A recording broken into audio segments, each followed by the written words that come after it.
everyone quotes them incorrectly. That's my disagreement with you. I like your work very much, and many people follow you, but I think you need to, if Hussein's a criminal to be prosecuted, then our involvement and participation, and Helmut Kohl's involvement and participation in the 80s is a prosecutable crime also. And also our uranium war crimes, or the wars in Ethiopia. James Baker restarted in 91, and now 20 million Ethiopians are in risk of starving to death, and there's plenty of food in this world. There's no famine without war.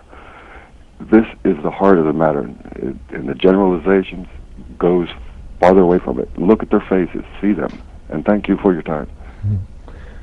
Well, I certainly agree with you that one should be accurate about the facts, and if you would like to bring up some specific questions about facts, I'd be happy to think about them, and if I made a mistake, to correct it. You're right about the tremendous suffering and agony throughout the world. Much of it it's not, it's by no means all the result of U.S. policy, obviously not.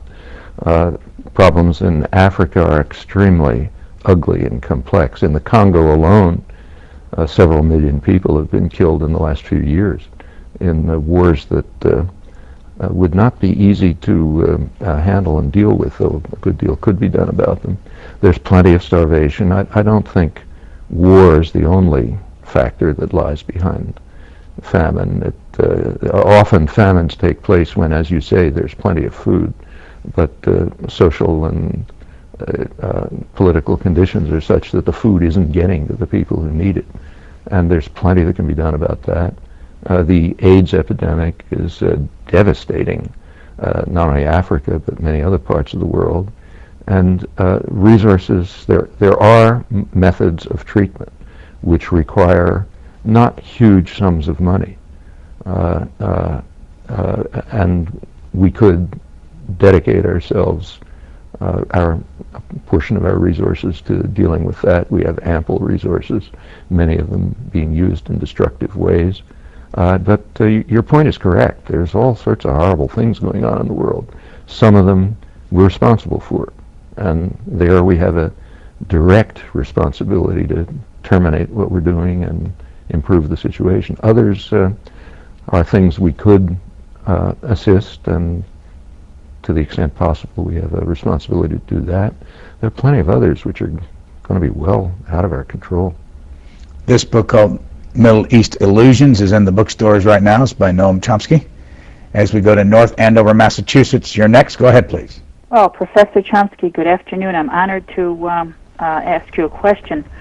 I have, when you said to us the grandson that you were able to enjoy a baseball game with last week,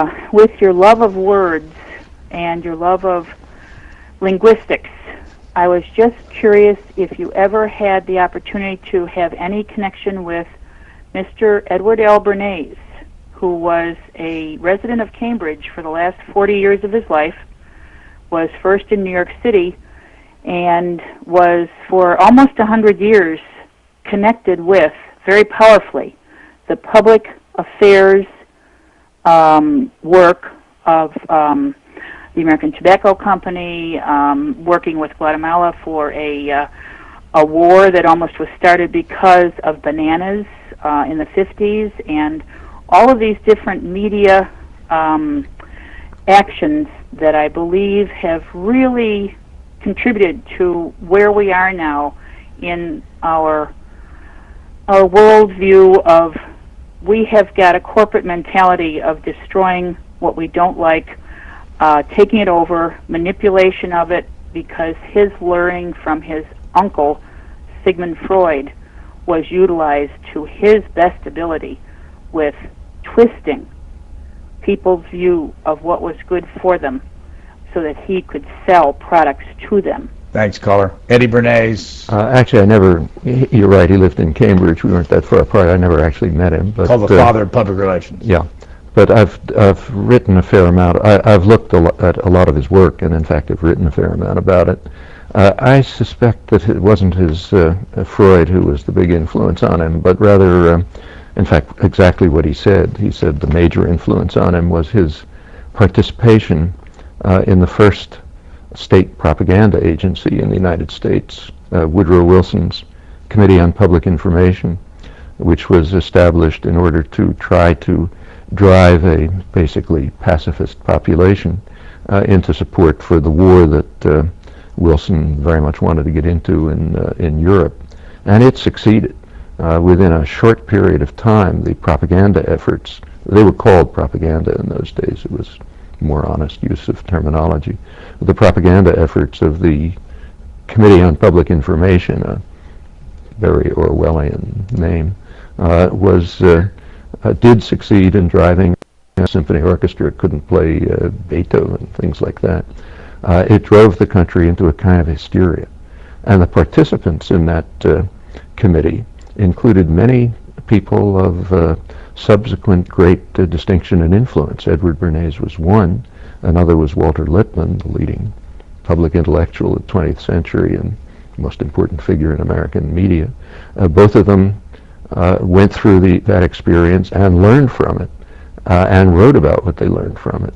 What they learned, as Bernays put it in a famous book of his called Propaganda, late 1920s, I think, he said that we have learned that the intelligent minorities can engineer consent through the use of manipulation, propaganda, and control.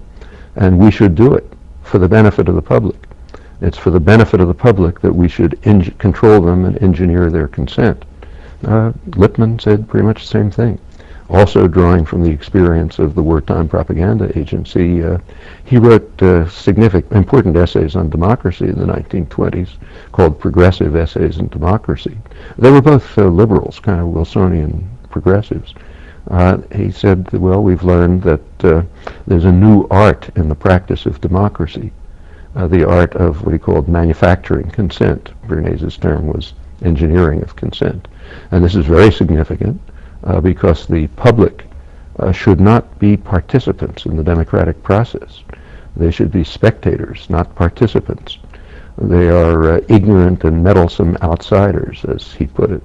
And for their own benefit, we, the intelligent minority, the responsible men, must control them. Bernays' particular significance, this had all sorts of influence all over the place, but in the intellectual culture, in political science, and so on. But Bernays' particular influence was exactly as you say, and he was one of the founders of the modern public relations industry, which grew into a massive industry right at that period. Had it existed before, but it became very important after at this time. And its goal was to control attitudes, beliefs, to marginalize people, to induce, to drive them towards what were called the superficial things of life, like fashionable consumption, and keep them out of the public arena where they don't belong. Bernays' first major achievement was a program that convinced women to smoke cigarettes. Women didn't smoke in those days, but he had an elaborate public relations program, including models walking down Fifth Avenue, to show with cigarettes, showing this is what modern women are like. And it did succeed in turning women into smokers with